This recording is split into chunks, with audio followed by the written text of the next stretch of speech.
ஜீவனை ஆண்டவர் கொடுக்கிறார். பாவ దండనైలిருந்து ఆండవర్ என்னை విడుదల ఆకరారు. మొదటి విషయం నిత్య జీవం మనకి ఇస్తున్నాడు. పాపపు శిక్ష నుండి దేవుడు మనల్ని విడిపిస్తాడు. என்னை மன்னிக்கிறார். எல்லா பாவத்திலிருந்து என்னை மன்னிக்கிறார். అన్ని పాపం నుండి నన్ను క్షమిస్తాడు. அடுத்தது என்னை பாவ கட்டிலிருந்து விடுதலை ஆக்குறார். పాపం అనే బంధకం నుండి విడిపిస్తాడు. என் வாழ்க்கைக்கு అర్థத்தை நான் அப்பதான் கண்டுபிடிக்கிறேன். అప్పుడే నా జీవితానికి ఒక అర్థాన్ని నేను కనిపెట్టుకుంటున్నాను. நான் தேவனோடு இணைக்கப்படுகிறேன்.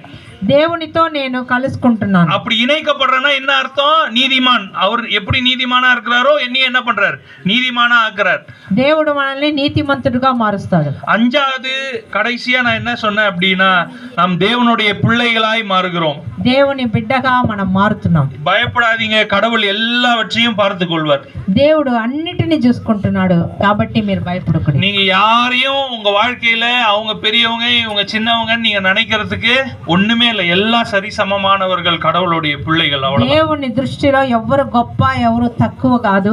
అందరూ కూడా దేవుని దృష్టిలో సమానమే. என்னை பொறுத்த வரைக்கும் ரெண்டே கூட்டம் தான். நித்திய ஜீவனுக்குள்ள போகக்கூட கூட்டம், நித்திய ஜீவன் இல்லாம போகக்கூடிய கூட்டம். నా మట్టుకైతే రెండు గుంపులే ఉన్నది. ఒకటి నిత్య జీవంలో ప్రవేశించే గుంపు, ఇంకొకటి నిత్య జీవంకు పోకుండా ఉండే గుంపు. நீங்க எந்த கூட்டத்துல இருக்க போறீங்க? ఏ గుంపులో ఉంటున్నారో ఆలోచించండి. அப்படின்னு தேவன் கேட்கிறார்.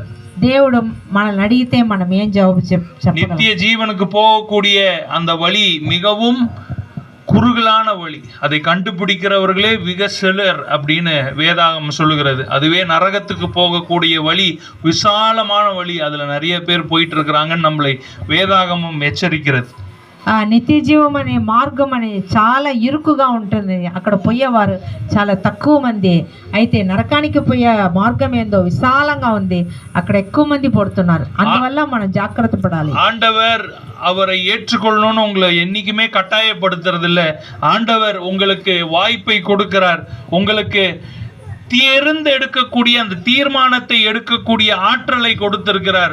அவரை பற்றி உங்களுக்கு அவர் தெரிவித்திருக்கிறார். நீங்க அவரை ஏற்றுக்கொண்டீங்கன்னா கர்த்தருக்குள்ள எல்லா ஆசீர்வாதத்தையும் நீங்க பெற்றுக்கொள்ள முடியும். ఈ మాట దేవుడే మీతో మాట్లాడుతున్నారు. ఆయన అంగీకరించి ఆయన ఇష్టానుసారంగా జీవిస్తే దేవుడి ఆశీర్వాదంతో మిమ్మల్ని ఆశీర్వదిస్తాడు. கடைசியா ஒண்ணு சொல்லி நான் முடிவு செய்யறேன். தூதன் சொன்ன மாதிரி, இதோ பயப்படாதிருங்கள், உங்களுக்கு மிகுந்த சந்தோஷத்தை உண்டாக்கக்கூடிய நற்செய்தி எனக்கு இன்னைக்கு சொல்லப்பட்டிருக்கிறது. భయపడకుడి, సమస్త జనాలకి మంచి సంతోషం కలిగించే స్వార్థమానము చెప్తున్నాము అని చెప్తున్నాడు.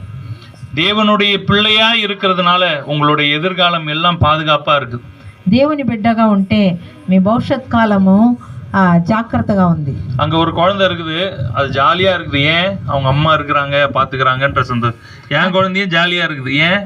நான் இருக்கிறேன், பாத்துக்கிறேன்ற. அந்த மாதிரி கடவுள் உங்களுடைய தேவைகளை சந்தித்து நீங்க அனாதைகளை போல இருப்பதற்கு அவர் விருப்பப்படல.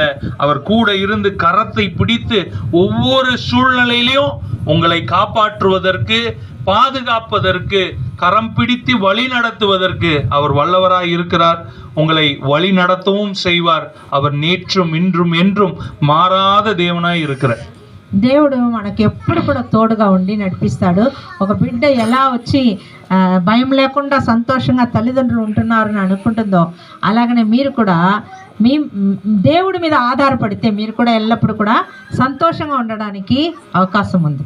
ஓகே, எத்தனை பேர் சந்தோஷமா இருக்கிறீங்க? அல்லேலூயா சொல்லுங்க. அல்லேலூயா. நல்லா அல்லேலூயா சொல்லுங்க. அல்லேலூயா. ஓகே, இப்பொழுதும் கூட நம்ம